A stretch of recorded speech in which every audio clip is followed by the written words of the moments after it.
रायजो राजा नोंथांमोन मानोना जेसेबां माने एनडिएफबिफोरनि केस हाइनेस केस ना मा बुङो दा बेफोरो माने पिस एकर्डनि गेजेरजों सान्ति सुक्तिनि गेजेरजोंनो बेफोर माने गासिबो जोबजोबनांगौमोन माने केसफोरा जोबजोबनांगौमोन आरो रायजो राजाफोरा साफ्रोमबो आसा खालामदोंमोन पिस एकर्डनि गेजेरजों गासिबो जेलाव थानाय केडारानो जा सोरबा लिडारानो जा गासिबो गजोबगोन बेखौ आसा खालामदोंमोन नाथाय रिसेन्टलि मैया दाखालिबावै जोंहा मा नामोन बिथांनि मुङा सनितपुर जिल्लानि रंजालु मोसाहारि नामा बिथांनि बिसिया एकदम सिंनि बाथ्राखौ ओरैबादि माने बुफ्रुनानै होजोब्बाय माने गोसोआव नांथावना आरो दुखुआव नांथावना जे एनडिएफबिफोरा दे माबायदि माने सिङाव खस्थ' मोननानै दं माबायदि सोलिनानै दं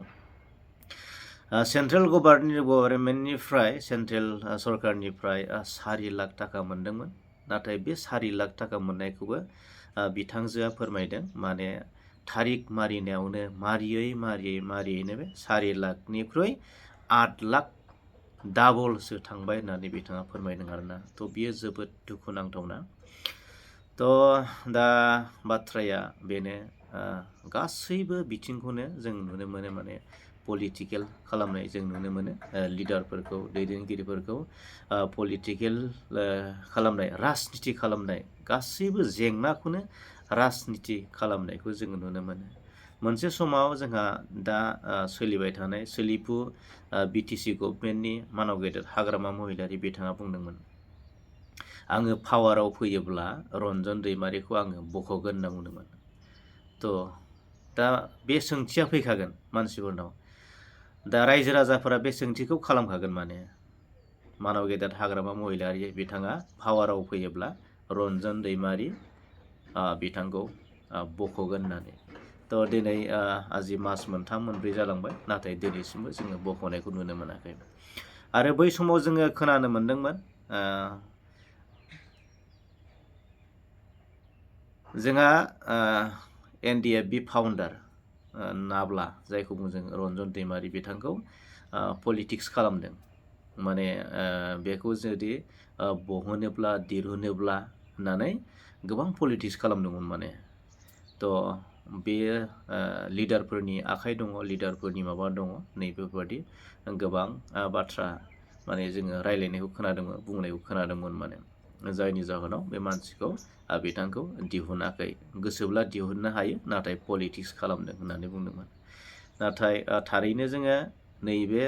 दा सोलिफु बिटिसि गभर्नमेन्टआ जुदि दिहुननो हामाराब्ला जोङो मोनथिसिगोन बियो ल' आरो आयेननि खोथा माने दा आयेना दिहुनब्लासो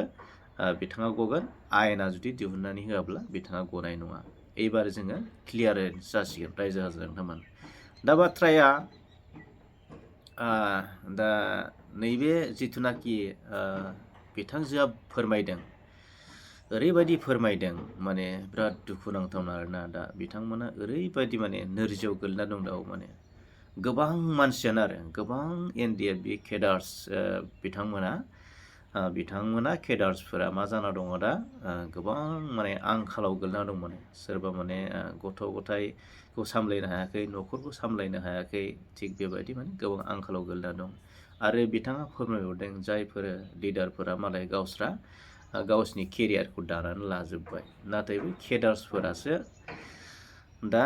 गाज्रि अबस्थायाव दं बेखौ फोरमायदों दा गाव भुगिनानै मोनदों दा गाव जेरैबायदि भुगिदों बिनि उनाव गाव जेरैबायदि भुगिदों बिथाङा फोरमायबावदों आंबायदि हिन्जाव मानसि गोबां माने भुगिनानै दं खस्थ' मोननानै दं थ' बिनिखायनो बिथांजोआ सोलिफु जिथुनाखि मावफुं सोद्रोमा जोंहा बिटिसिनि मावफुं सोद्रोमा मानाव गेदेर हाग्रामा महिलारि बिथाङा दिनै पावाराव दङ दा बिथांखौ खावलायदों बिथांनिसिम आर'ज गाबदों खर' गंग्लायै आर'ज गाबदों जाहाथे जेसेबां एनडिएफबिफोरनि केस थानायफोरखौ रायलायनायनि गेजेरजों सावरायनायनि गेजेरजों जाहाथे फोजोबनानै होनो थाखाय बिथांजोआ खावलायनायखौ जोङो नुनो मोनदों थ' आसा खालामो सानसे समाव नैबे भिडिअ'फ्रा जुदि नोंथांमोना शेयार खालायोब्ला बे भिडिअखौ जोंहा दानि जा बिटिसि गभर्नमेन्ट मावफुं सोद्रोमा बिथांनिसिम जा मोनहैगोन आरो बिथांनिसिमबो आंनि खावलायनाय जाहाथे बिथाङा पावाराव थानाय हिसाबै बेफोर केसखौ फोजोबनानै होगोन आंबो बेखौ खावलायबाय बिथांनिसिम। दा बाथ्राया रायजो राजा नोंथांमोन, जोंनि बिथांमोना मोनसे हारिनि फाइटारमोन, मोनसे दावहारुमोन। बिथांमोना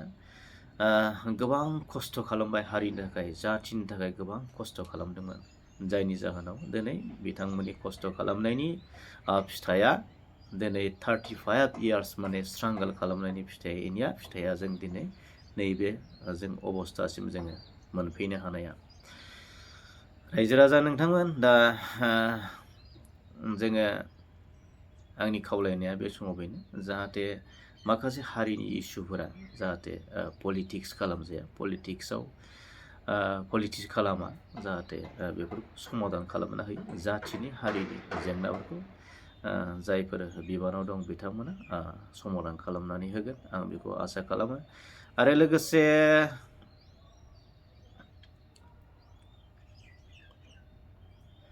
नैबे जिथुनाखि रंजालु ना मामोन, आं नामखौ बारा गोसोआव गैला, दा बिथांखौ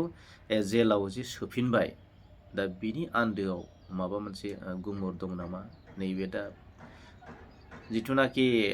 माबा फैगासिनो दं नङा होमबा, इलेक्सन फैगासिनो दं, इलेक्सननि माखासे बेफोरबायदि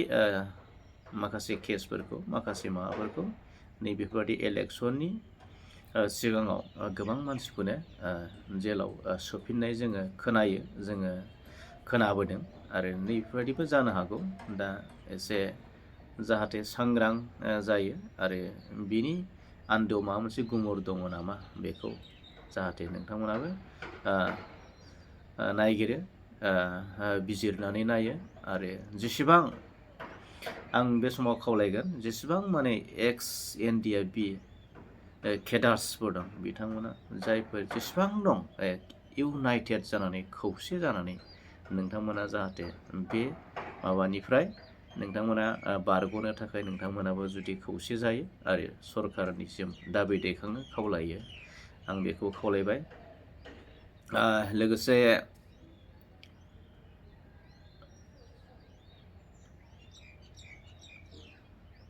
जोङो रायलायबाबो जोबा रायजो राजा नोंथांमोन, आं एसेबां गोलाव खालामनो सानाखै, जाहाथे जोबनायाव बिथांमोननि जि केस, हाइनेसआनो जा माबायानो जा, जाहाथे NDIB फाउन्डार मानावदेर रन्जन दैमारि बिथाङाबो जाहाथे जेलनिफ्राय थाबैनो गगोन, जोंहा मावफुं सोद्रोमा बिटिसि गभर्नमेन्टनि नाजानायाव। आरो लोगोसे जेसेबां केडार्सफोर दंबावो बिथांमोनाबो गजोबगोन, आं बेखौ आसा फारिबाय। बे समाव दिनै भिडिअखौ बेखिनियावनो दोनथ'बाय। आंनि बुंनायाव माबा मोनसे गेना गोरोन्थि जालांदोंब्ला बर' हारिनि सासे इउटुबार हिसाबै निमाहा होगोन। आरो नोंथांमोननिफ्रायबो जाहाथे नोंथांमोना कमेन्ट होगोन। Thank you.